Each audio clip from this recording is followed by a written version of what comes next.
Shalom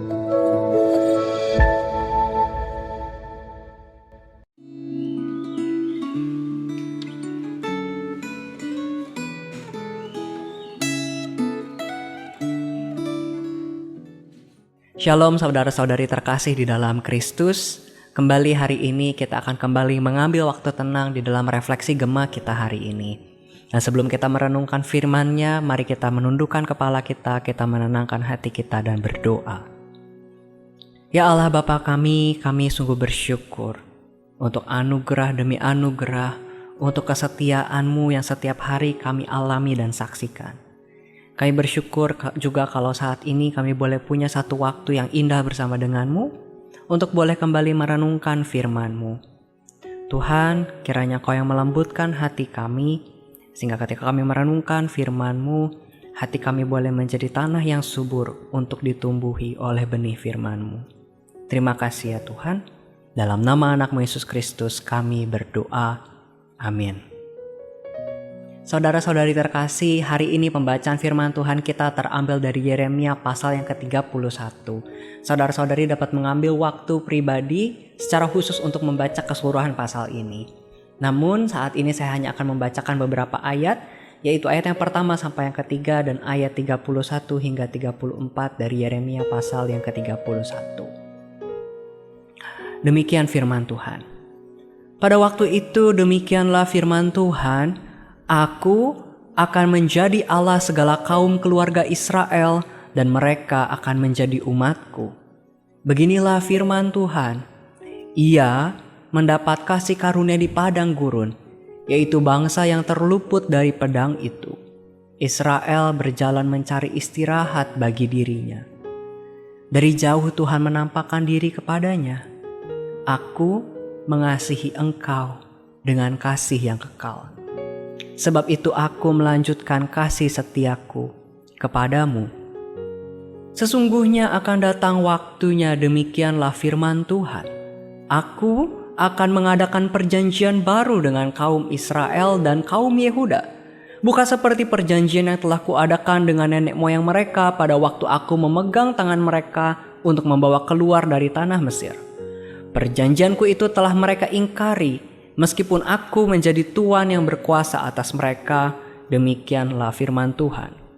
Tetapi beginilah perjanjian yang kuadakan dengan kaum Israel sesudah waktu itu, demikianlah firman Tuhan.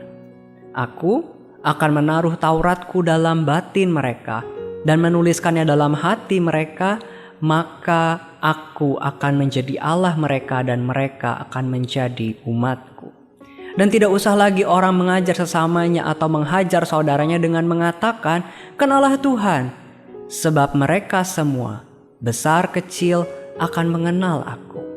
Demikianlah firman Tuhan, sebab aku akan mengampuni kesalahan mereka dan tidak lagi mengingat dosa mereka. Sampai sedemikian jauh pembacaan firman Tuhan kita. Saudara-saudari sekalian, tema renungan kita hari ini adalah perjanjian yang baru. Berbicara tentang kata janji, maka setiap kita tahu bahwa sebuah janji itu dibuat untuk ditepati. Meskipun manusia pada realitanya seringkali bisa mengingkari janjinya, gagal untuk menepati janjinya, namun kita tahu bahwa Allah kita adalah Allah yang tidak pernah ingkar dan tidak pernah gagal untuk menepati janjinya. Bahkan kita tahu bahwa Allah tidak pernah membatalkan perjanjiannya kepada bangsa Israel, sekalipun bangsa Israel telah berulang kali memberontak kepada Allah. Namun dari pembacaan firman Tuhan kita melihat bahwa Allah sendirilah yang justru berinisiatif untuk membarui janjinya di Sinai. Sebuah perjanjian yang ditandai dengan diberikannya hukum Taurat, dan itu telah dilanggar oleh bangsa Israel, dan kemudian Allah memberikan sebuah perjanjian yang baru. Karakter Allah yang penuh kasih itulah yang menjadi dasar perjanjiannya dengan umatnya. Oleh karena itu, meskipun umatnya telah memberontak, kita dapat melihat bahwa Allah sendirilah yang bertindak untuk memulihkan dan membarui umatnya. Saudara-saudari terkasih, isi perjanjian yang baru itu sama dengan perjanjian yang lama, yaitu bahwa Tuhan akan menjadi Allah bagi orang Israel dan mereka akan menjadi umatnya. Lalu pertanyaannya, jika isi perjanjian yang baru dengan yang lama adalah sama, lalu mengapa dibuat sebuah perjanjian yang baru? Perjanjian yang baru ini diadakan bukan karena perjanjian yang lama itu cacat, namun karena umatnya tidak mampu untuk menaati perjanjian yang lama itu. Dan masalah ketidakmampuan ini terletak di dalam hati manusia. Oleh karena itu, pembaruan itu terletak pada media penulisan perjanjian. Pada perjanjian Sinai, janji Allah ditulis pada 2 loh batu sehingga menjadi hukum tertulis, yaitu hukum Taurat. Namun dalam perjanjian yang baru, Allah menuliskan janjinya itu langsung pada hati umatnya. Allah tahu bahwa hati adalah sumber segala kenajisan dan perbuatan dosa. Maka jika hati seseorang tidak diubahkan, maka dosa akan senantiasa berkanjang dan tinggal di dalamnya.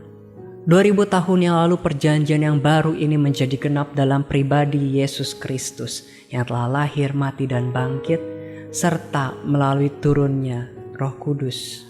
Allah menyapa hidup kita melalui Tuhan Yesus yang telah menebus dan menyucikan hati setiap kita, dan Roh Kudus yang menjaga hati kita untuk tetap setia dan mengenal Allah dengan benar.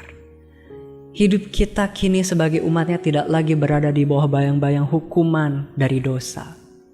Tetapi kini kita hidup di dalam kasih karunia. Dan di dalam Kristus kita dijadikan para pelayan dari perjanjian yang baru. Saudara-saudari sekalian, bukankah sebuah syukur dan sukacita yang teramat besar jikalau kita tahu bahwa Allah tidak pernah meninggalkan janjinya dan Dia selalu menepatinya. Dan kini, apa yang akan Anda lakukan sebagai ungkapan rasa syukur Anda atas kesetiaan Allah kita pada janjinya? Mari kita berdoa. Ya Allah kami, syukur yang tiada tara kami naikkan kepadamu untuk kasih-Mu, untuk kesetiaan-Mu di dalam kehidupan kami sebagai umat-Mu yang seringkali tidak setia. Seringkali kami hidup tidak ada bedanya dengan para umat Israel di masa lampau. Namun kami juga tetap melihat bahwa Engkau Allah yang sama dari dulu hingga saat ini dan untuk selamanya. Engkau Allah yang setia dan tidak pernah meninggalkan perjanjian-Mu atas umat-Mu. Tuhan, tolonglah kami untuk kami bisa terus mengungkapkan rasa syukur kami ini atas kasih dan setia-Mu. Pimpinlah ya Tuhan perjalanan kami ke depan, tolonglah dan tuntunlah kami. Hanya dalam nama anak-Mu Yesus Kristus, kami menaikkan syukur yang tiada tara ini, hanya kehadirat-Mu saja. Amin. Mari kita jalani perjalanan hidup ke depan dengan rasa syukur karena Ia setia pada perjanjiannya. Tuhan memberkati.